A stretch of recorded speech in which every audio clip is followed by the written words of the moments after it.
Hello, welcome to Mandy's Not So Small Talk. I am here, Mandy. Thank you for being here with me and listening. Before we get started, I'd love for you to hit the like button down below.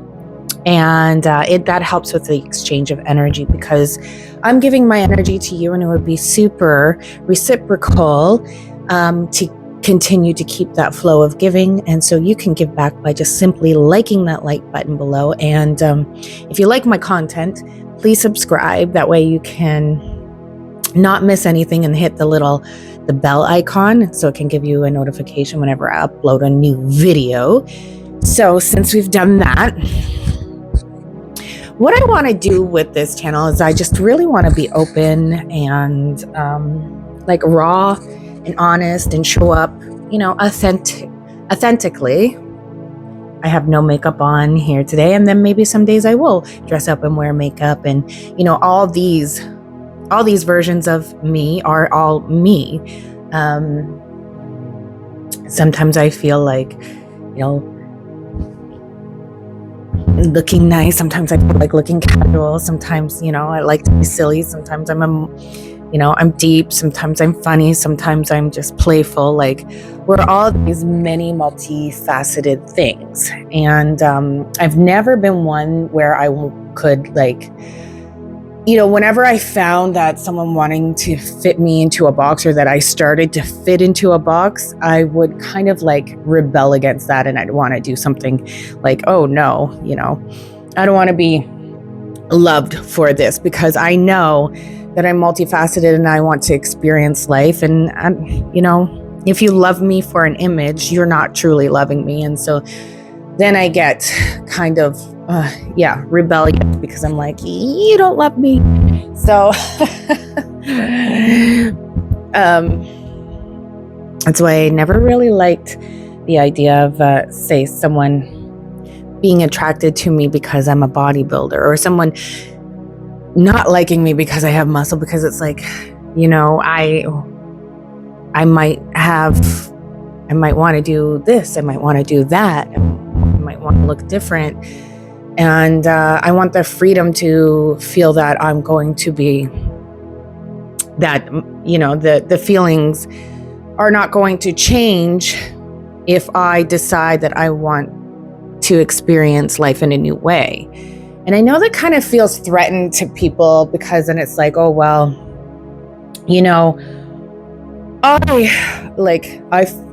I guess you kind of the experience of your partnership. Well, this is who I fell in love with, and this is the energy. And that's why we're forever evolving and changing. And sometimes we grow apart from each other because we're each evolving. But I think that's the beauty of when you understand true love, when it's underneath, when you fall in love with the person's heart and their spirit, that love is never going to change. And I really feel I really want to grow with someone who really wants to experience life and wants to see what they love and how they can grow and how they can expand, but still have that groundedness of being true to their own heart. And I think that if you find people who are in alignment and in tune with their own hearts, real love never dies. And it loves to just enjoy each other. For me to see my other utterly impassioned and enthralled and happy in whatever they're doing is such a turn on to me. When they're in their element, or they're zoned in or in their flow, it's just that's when I'm like, whoa. I love it. I could just actually watch with complete awe. And I want the freedom to and the acceptance too, reciprocated back. And I think that's ultimately, I want a love that is that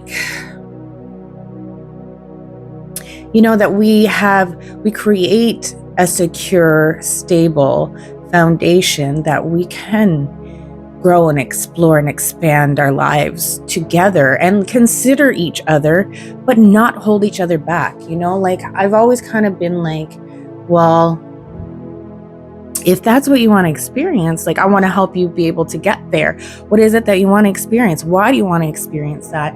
Like, let me learn you, let me love you through whatever it is that you're doing. And that's ultimately the love that I want. But I've definitely set up barriers in my own because, love has been dangerous and scary for me since I was a child. I did have great role models in terms of that, but they had their positive attributes, obviously. Like, I turned out pretty good considering, and I think for a while, the shadows have taken over me in my perception and had me seeing only darkness and the negativity for such a long time. Because for much of my life, like I was like, no, my life was pretty good and like I enjoyed it. And then I went through this, and I guess it was part of the awakening period. I went to the underworld, it's part of, well, even like it's an initiation process that you go through. And it's pretty dark and it's pretty deep. And you kind of have to go there and you have to face demons. And any demons you think are external, it's really internal. They're your internal demons. Anything that's negative that shows up out into the world, what you see in other people is really a projection of your own internal world, which is what I've discovered. And I think my intention, like I wanted to share kind of like how to explore, how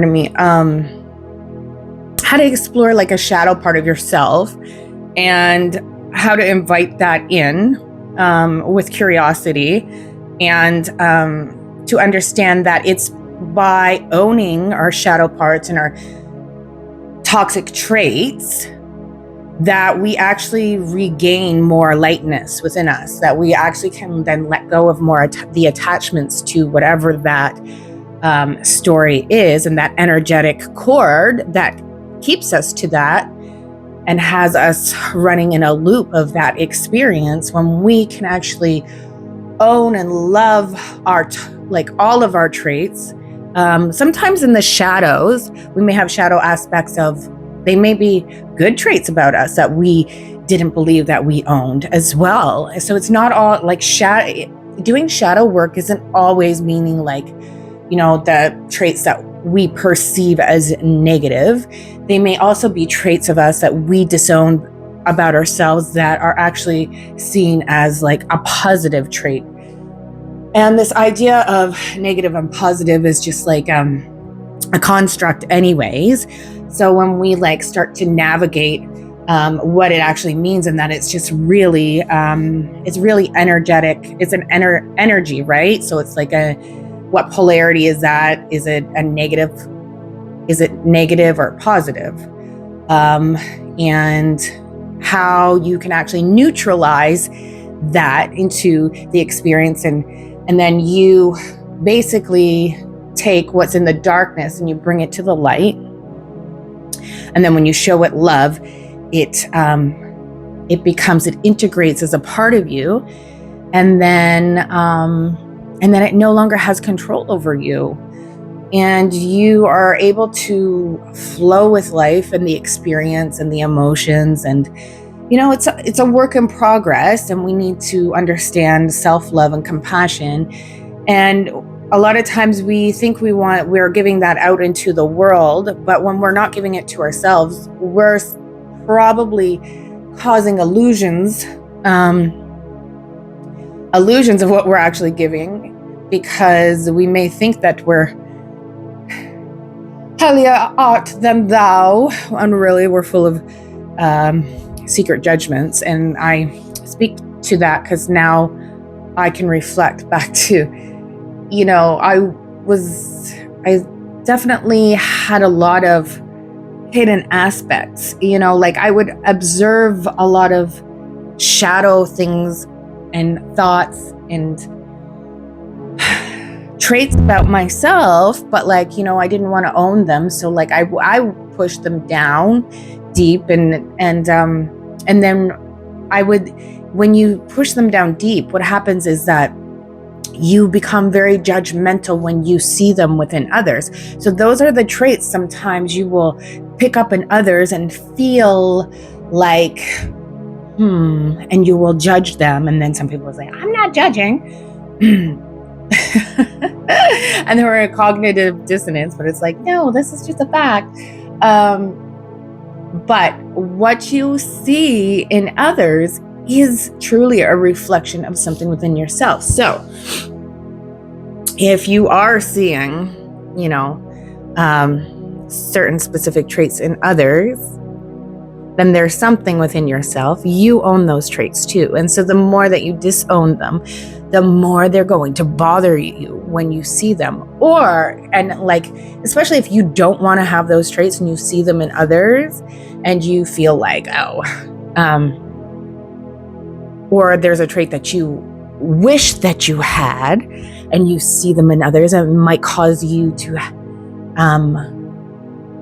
be mad that you don't get to have that freedom, or that you may feel envious because you feel that they have them but you don't have them. So all of these things are coming up specifically because you haven't integrated those same things within yourself. Because when you are a complete and wholly integrated individual, understanding that you are both light and dark, you are not just one. So a lot of times I think, and I speak to my own experience and my own observations, which meant this was coming from my own internal world, is that, I was trying so hard just to be a good person. And so anything that I felt was negative, like I would completely judge so hard internally. Like I would not externally out, but like I would be like, kind of like, And then probably I would shut myself off to like knowing that person or like knowing other people, because I'd have these fear that this person has these negative traits and I don't want to be associated with those things. It's just such a, like, life is such an explorative journey, and it's so interesting. And it's like, how do you process? And what you think you're only going to find out more deeper realizations and as you go. And so there is no finite determination. So we need to always be flexible and movable, even with like with our realizations, right? So like there's this like little dance of like how to, become firm in what you know, but also flexible too at the same time. I think you need a little bit, sometimes you need to take a little firmness to like have an experience with that certain thought paradigm. And when you have that thought paradigm and then you like observe, and then whatever happens, right, allows you to like then either reflect onto that thought paradigm, which takes you to like this like spiral of a perhaps, knowing that thought paradigm wasn't exactly what you thought it was. And then, but the only way to get there was to at once be firm in that and then to experience what's going on. So that's why it's imperative. It's like we are being an observer in the situation. So like you can, and we are creators. So it's like, what do you want to experience? So that you pick an experience, right? And then you can zone into a focal point into that specific experience, right, that you've chosen. So make a decision, have an experience, to then be an observer within that experience, to then be movable and flowable and fluid during it, like, as you go through that experience or as you reflect on that experience. And you may completely change your whole thought paradigm after that, or it may secure and seclude it even deeper within you. But nothing is ever what you really think it is. And I think, we as we're spiritual individuals that are really coming here to have an experience and to learn how to liberate ourselves, and to understand all these different emotions and how to relate to different things, animals, people, earth. And when we understand how to relate, we can come into more realizations of, what the truth is. And the truth is we're not any of those things, but we're all the things, which is like, most people are like, what the hell does that mean? But when you get it, you'll get it. And then even when you get it, you're still in a human experience observing, and like there's still like just inevitable things that you can't really relay. But then it's so funny when I even think about that, because it's like, if everyone is me, then sometimes I get to the point is like, you don't even really need to relay anything to anyone, because if you have achieved the knowledge, the acknowledge and the acknowledgement within yourself, it's like automatically received outwards, and you're just going through life as an observer to see how this transpires in the world with the energy that you have. And maybe you're going to get to test or embed the things that and just to see it play out. What I wanted to touch on, and I still haven't gotten to, is the one example of the toxic trait that I noticed in myself. And so when we're able to look at our own toxicities, or perceived toxic traits, right? 1 minute. Coconut water, hydrating. So, because we have to look at the programs that we've taken in and the programs we need to unwind from.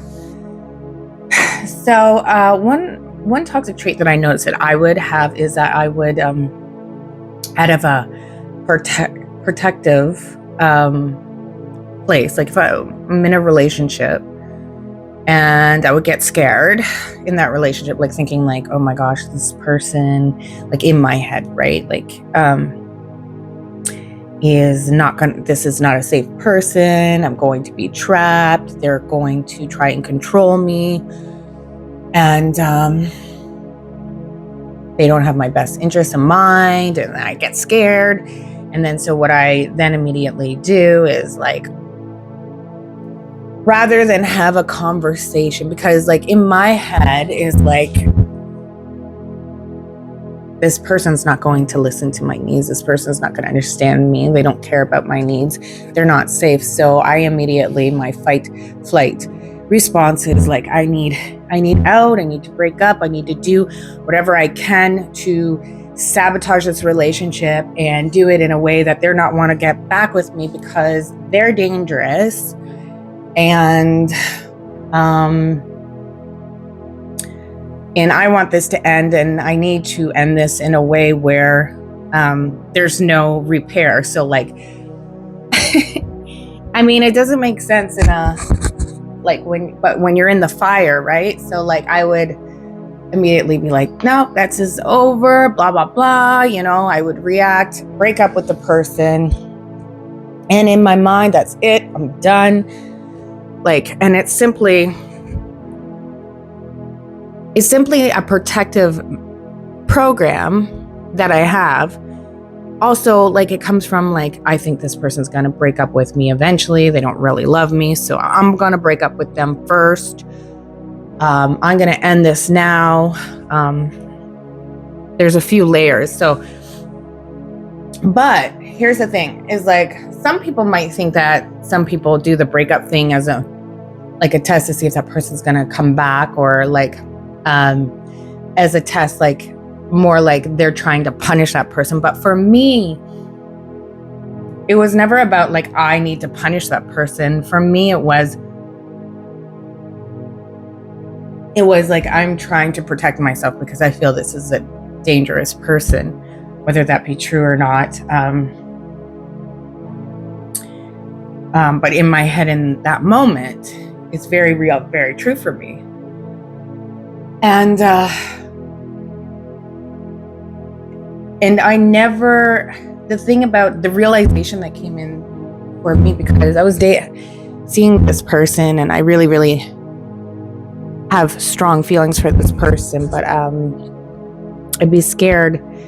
My fear would be that this person doesn't truly love me and is just using me. This is what goes on my head, and that as soon as they are done with using me, they're going to leave me. And so I think this would come up like a lot when I'd feel too, I'd start to feel attachment. And that would be scary, because even though I was like truly already attached, but it's like, if this goes deeper, like I'm already feeling this strong, deep feelings. And if this goes deeper, this is going to be bad. And I'm going to I feel basically, I get scared because I think I'm going to be trapped. I'm going to be trapped in a very dangerous relationship that I'm not going to be able to get out of. And of course, that comes from my past childhood programmings and past experience with some not so great relationships, which, upon my awakening is like, I see my own personal energetic responsibilities in those. But anyways, so when I would do that, I never had, and also just to put, I would also do this with friendships. Friendships got too close to me. And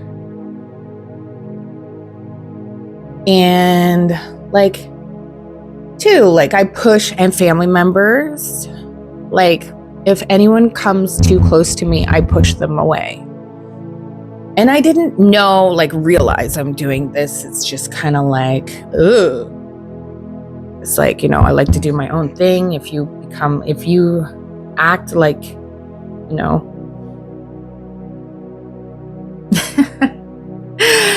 because, it's just, anyways. So, but I never pushed anyone away thinking that I was hurting them. And that was never my thought process. I never thought I'm going to hurt you and to push you away. So I'm sharing this in case anyone has ever been on the receiving end of somebody like me. And also it's me owning my shadow. And because I find it totally intriguing to have discovered this. And this is why I find human behavior just completely fascinating, and our shadows. And I'm willing to look at my shadows, and I want to look at my shadows, and I want to learn. I want people to communicate back with me. So I found that I don't really have anyone really doing that with me. So I have to look at myself, what kind of energy am I exuding? That's not happening well. I'm not really letting people into my life too much. So anyways, back, I digress. I'm a very feminine energy core person. So I go, anyways. So,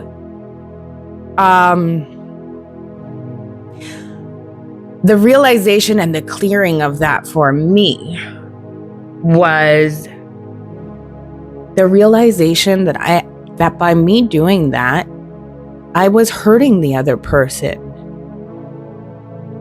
And this is only recent to me, because I never had the awareness that I had me because I also I kind of had the idea, well, everyone's responsible for their own feelings and how to communicate, and which is, yes, true, but also it is an interplay of dynamics. So, but I never thought that by me not being there, by me going quiet or shelling up myself,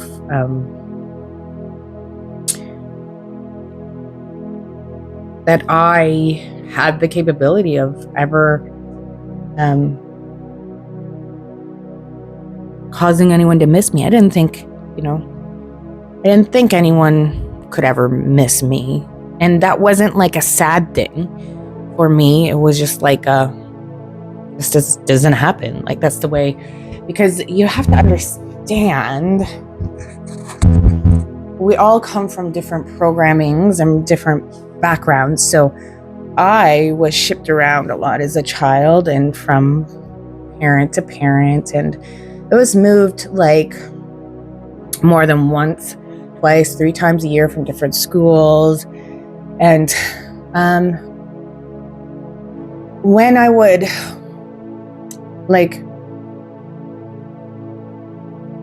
and this is not to put my parents down or anything, because you know what, unfortunately they come with their own traumas and shadows and shit, but they didn't really keep connected to me whenever I would be with the other, and so there was never any awareness that I was important or that I could cause pain to anyone by not being there, because to me it seemed like people just went on with their lives, right? Didn't matter if I was there or not, just do your thing. And I mean, I actually took some this also comes with benefits and pros to it as well, because I think society too much is sometimes it's oh, I miss you, and for so long I hated that. It's oh, this type of vulnerability. It's no, if someone's doing something, be happy for them for what they're experiencing. Don't take away and steal their experience because you feel sad of their absence. And that's what I felt like saying I miss you was about. But only recently have I come to understand that it's okay to say I miss you, because you're honoring a feeling within yourself. It's okay to miss you, and you can miss people and still enjoy your life, right? So I've been stuffing a lot of feelings for such a long time down because, I have such deep feelings, and to be so vulnerable to it would mean a lot of stuff coming up, right? So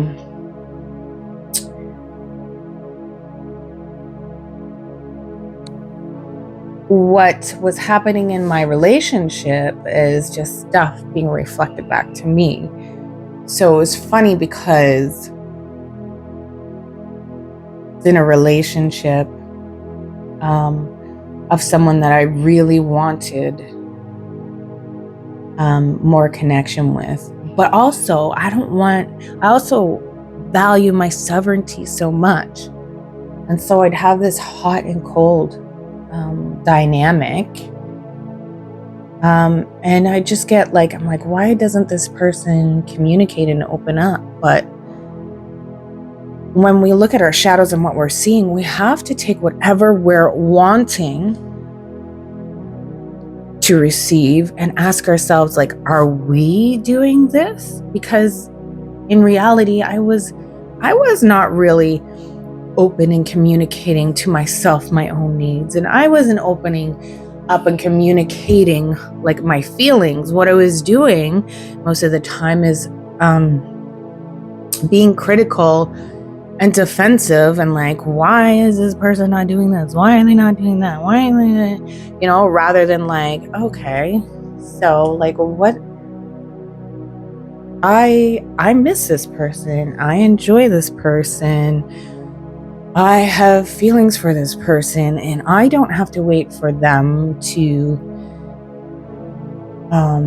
express that to me, because I would be so scared to be rejected, right? Like that person's gonna not want it back, and then, oh my God, that's gonna hurt. So I'm waiting for them to show up for me, for them to do all the things, when really it's like I haven't been showing up for me. So for me to really look inside myself, be like, what are the reasons that I am having this toxic trait, and seeing this toxic trait, like rather than me like, I exhibit this toxic trait and then like I try to repair, and then for a while it'd be like so upset that person doesn't want to repair. And basically that was putting me in a repeat pattern of like, say, my childhood, of my like, my dad not being there when I needed him, right? And my love for my dad, and it's like, I kind of know he loves me, but I can't, like, he's not communicating with me, and he's not really showing up and giving me the emotional needs that I want. So like, this shitty feeling that I'm feeling is actually familiar, and that in that familiarity, I'm creating, self-sabotaging my way to be in this, because this is what I understood love to be, And so when we can like look at ourselves and be like, instead of like casting out onto the other and projecting like this, this is what this person's not doing, the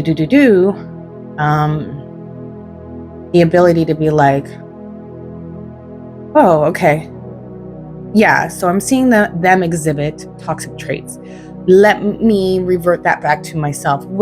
How am I, or why am I scared of these toxic traits? Or how is this familiar in my life? What pattern is this reminding me of? And what toxic traits am I myself exhibiting? So we can like stop going to those other people and then start looking like, okay, how can I become more healthy in my own self and like healthy for other people instead of being judgmental? So if I can understand myself better, I can then start to understand other people's better. And when we understand ourselves and have more love and compassion and awareness for ourselves, then we understand that what other people are doing is really just a reflection of like also their internal world, right? So then we can not take that as an attack upon ourselves, but then maybe we can see like, okay, well, how do I work with this? Or how do I respond in a way that possibly could, be more loving or attuned to them and their needs, while also being attuned to our own needs. And then sometimes it may mean that like, if you just can't come into alignment with each other, like you can still part with love, right? You can still go into different journeys in your life, and it can be with love, and it doesn't have to be with resentment or whatever else. And the only time you're really going to have resentment or, those lower frequency energetic feelings towards another is if you haven't fully understood that within yourself. Because everyone in every situation is really a gift and a meeting with yourself. So by allowing ourselves to know like, hey, I'm both light and dark, I have all these good things to offer too, and these are the good things, and reminding yourself about that, but also being like, yeah, also, I find that when XYZ happens, I noticed that I could have this behavioral pattern, and it's not to deny those patterns, but to actually be curious about them. And when we can become curious about all of our behaviors, and then become like an observer rather than a punisher, and start to enjoy life more and allow each feeling as communication, as an experience, as art to really flow through you so that you can really enjoy more relationships. Anyways, that's what I'm really working on.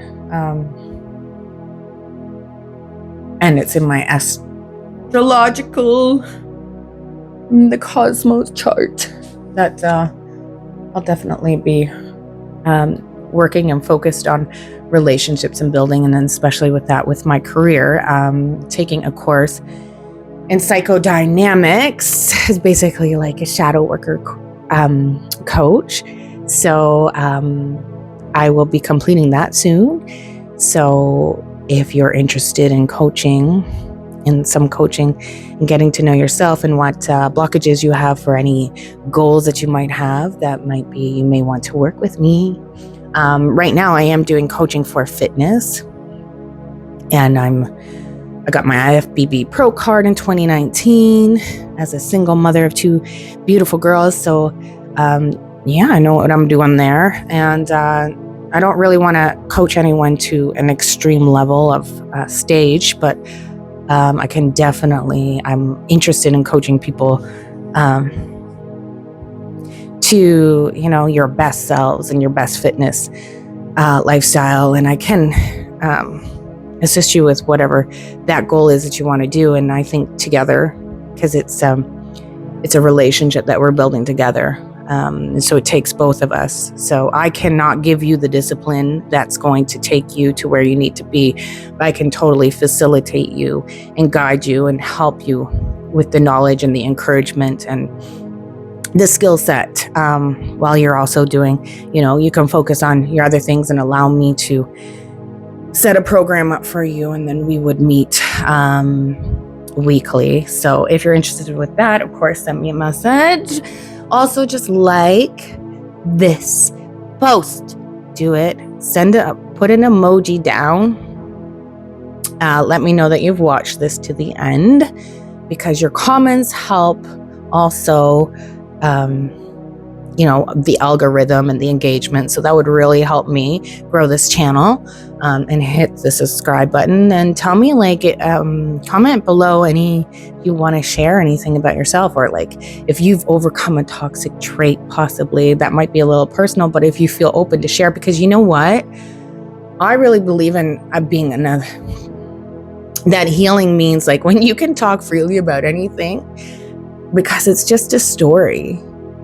And it's a learning, it's wisdom. And without if you're scared or embarrassed, you've got work still to do. If you're worried about sharing certain things. And you can help others through your own experience, through sharing. And you elicit your own healing and the healing of others through sharing. And we all have got challenges. We've all got fantastic, amazing traits that we all aspire to. And we all have, certain things that we're kind of not so proud of that trait. But the more you hide and shame those traits and not talk about them and feel, bring them up, the more that those specific things are going to hide in the shadows and become demons that actually control your life. So, there, if you have anything to share below, and enjoy your day. Subscribe.